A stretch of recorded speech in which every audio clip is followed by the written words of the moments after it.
Paano nga ba yumaman? Kadalasan kapag ang topic ay ganito, laging napag-uusapan yung technique kung paano kumita ng malaki. Ano yung bagong trending like crypto ba yan, dropshipping, video editing service, at iba pa na magbibigay sa'yo ng milyones. Pero hindi lang naman ito lahat nakabase sa ganun. Bagkus ay tungkol din kung paano ang behavior mo pagdating sa money. Kaya in this video, i-discuss natin ang 7 aral sa The Psychology of Money na isinulat ni Morgan Housel. Panoorin nyo hanggang dulo dahil mababago nito ang inyong psychological relationship sa pera. At siguradong madami sa atin ang magigilty sa pang-anim na aral. Pero before we start, like mo na rin ang ating video. Kaya kung handa ka na, let's go! Number 1, ayusin ang ugali sa pera. Para maging magaling ka sa money, importante na maayos yung ugali o behavior mo kapag meron kang pera. Naniniwala akong kahit gaano pa kalaki ang perang ibigay mo sa tao, maski milyon, kung hindi na ito kayang paramihin at i-handle ng tama, for sure na maubos lang ito at babalik siya sa buhay na dati. Kaya maraming nanalo sa mga papremyo o sa loto na pagkalipas lang ng ilang taon ay bumabalik din sa hirap. Pero yung mga tao na maganda ang ugali sa pera,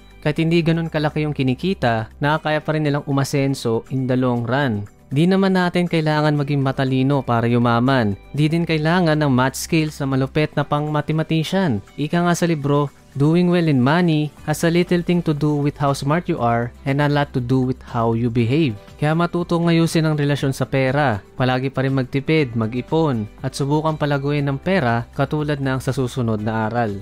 Number 2. Learn about compound interest. Ginawang halimbawa rito ni Housel si Warren Buffett na sikat bilang isa sa mga greatest investor of all time dahil sa kanyang net worth na $84.5 billion. Ang nakakamangha dito ay ang $81.5 billion sa kanyang $84.5 billion net worth ay na-earn lamang niya after niyang lumagpas ng mid-60s. In-explain ni Housel sa libro na konti lang sa atin na nagbibigay ng atensyon to the simplest fact na ang yaman ni Buffett ay di lang dahil sa pagiging magaling na investor, kundi dahil nag-start siya since pagkabata niya pa lang at the age of 10 years old. Kaya na-utilize niya ng gusto ang power of compounding. Ano nga bang compounding at paano ito nangyayari? Gawin na lang natin halimbawa si Juan. Si Juan ay isang ordinaryong empleyado na nagtatrabaho sa isang kumpanya. Kada sahod niya ay nagtatabi siya ng 50 pesos kada araw galing sa kanyang natitirang daily budget. Iniipon na ito para invest sa stock market. Nagkakahalaga ito ng 1,500 pesos per month or 18,000 pesos per year. Pagpalagay nating merong nakukuhang average interest rate na 7% yearly ang kanyang stock investments. So kikita ang kanyang investment na 1,260 pesos sa unang taon at magpapatong ito sa kanyang initial investment. Tapos yung nagpatong nakita ay tutubo ulit sa pangalawang taon hanggang sa ikatlong taon and so on. In short, ang interest ay magkakaroon pa ulit ng interest. Kung ipagpapatuloy nito ng 30 years, may chance na lumago ang kanyang 1,500 pesos at maging 137,020 and 59 centavos. Base sa calculatorsoup.com, di na natin sinama yung mga fees or deductions para mas madaling maintindihan. Now, malit ang ganitong halaga para sa iba, kaya sila hindi nag-i-invest. Pero para sa ibang tao, malaking bagay na rin ito, lalo pat kinita mo yan nang wala kang pagod.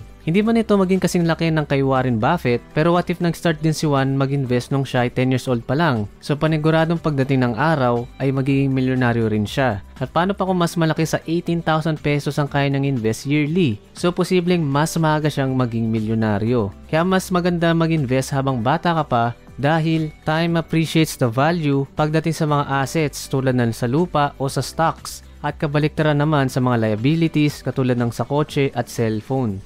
Number 3, may factor ang swerte at risk sa success. Kahit pa masipag ka, matalino o may skill, hindi ito garantisado na magbibigay sa iyo ng financial success sa buhay. Kadalasan may factor din ng swerte at risk kasi may mga bagay na hindi natin kontrolado sa buhay tulad ng mga natural disasters, epidemic at pandemya. Halimbawa na lang ng COVID-19 pandemic na bagamat bumawi sa maraming buhay, di maikakaila na nagbigay din ito ng maraming oportunidad at success sa karamihan. Maraming negosyo at establishments ang nalugi noong unang taon ng pandemic, ngunit dahil din dito, meron din mga sumabog na businesses na available sa mga online platform. Maraming empleyado ang nag-transition sa online, may mga naging work from home, at yung iba nakapagtayo pa ng sarili nilang online business hanggang sa nakapag-quit na sa kanilang day job. Di nila maisip na pwede pala silang maging successful sa business kung hindi din dumating ang pandemic. Ang punto dito, may taong suswertehin at meron din magkakaroon ng matinding risk dahil two sides of the same coin ito. Pero hindi ibig sabihin na iasa mo lang sa swerte ang buhay mo tapos hindi ka na mag-aaral at hindi ka na magde-develop ng skills. Dapat mong ma-realize ng road to success ay puno ng ups and downs ng swerte at risk, na dahil dito, kailangan mong tingnan yung mga bagay na broad pattern at bawasan yung focus sa extreme individual cases. Nang sa ganun, yung mga financial decision mo ay nasa balancing perspective dahil parte ng proseso yung mga setbacks. Number 4, maging tunay na mayaman. Marami sa atin ang nag-aakala na kapag ang isang tao ay nakakotse at may bahay, ay automatic na mayaman ito. Pero ang hindi natin nakikita ay kung may pera pa ba ang tao na ito o baka magastos naman siya. Kumbaga living beyond his means. O kaya naman ay puro utang para lang magkaroon ng bahay, kotse at marangyang lifestyle. Pwedeng makonsider na rich siya pero hindi wealthy o tunay na mayaman. Ang tunay na mayaman, hindi lang nakabase sa kung ano ang nakikita ng mga tao na pisikal na bagay. Dahil invisible yung wealth kasi hindi naman natin nakikita yung laman ng bank account ng isang tao at yung pera na hindi niya pa ginagastos para sa mga liabilities o sa mga luho. Ang tunay na yaman ay yung mga financial assets na hindi nakikita pero nagpapalago ng pera. Maraming taong pipili na magmukhang mayaman sa social media kaysa maging tunay na mayaman kasi marami sa atin ang lumaki sa belief na kailangan nating gastusin sa mga ganung bagay ang ating pera para masabing mayaman tayo. In reality, para maging wealthy, kailangan mo ng self-control, meron kang mga assets, nag-i-invest ka, at ginagawa mo yung next na aral. Number 5, be frugal. Being frugal isn't a bad thing, tulad ng iniisip ng mga marites tungkol sa'yo pag hindi mo sila pinapautang. Malagay ito lalo na at may sarili ka din namang problema at madalas sarili mo lang din ang makakapagsalba sa'yo financially. Ngunit mahalaga pa rin na makapagtabi ka ng pera, mag-invest at isipin mo din ang sarili mong future. Kahit nakarampot lang ang natitipid mo, basta ito ay gawin mong habit at maging consistent ka lang sa pag-invest, ay daig mo pa rin ang may matas na sahod ngunit hindi nag-iipon, may bad spending habits at panay ang gastos sa luho. Sabi rin sa libro na hindi mo need ng goal para maging frugal at makapag-save, pero mag-save ka just for the sake of saving. Number 6, learn how to have enough. Nature na natin bilang isang tao ang hindi makontento. Nung kumikita ka ng 50k, gusto mong kumita rin ng 100k. May mga milyonaryo na gustong maging bilyonaryo at yung mga bilyonaryo gustong maging pinakamayaman sa buong mundo. Wala namang masama na maghangad ng higit pa, pero maraming taong gumagawa ng crazy things para lang makapunta sa next level. Kaya they risk the things they need for the things they don't need.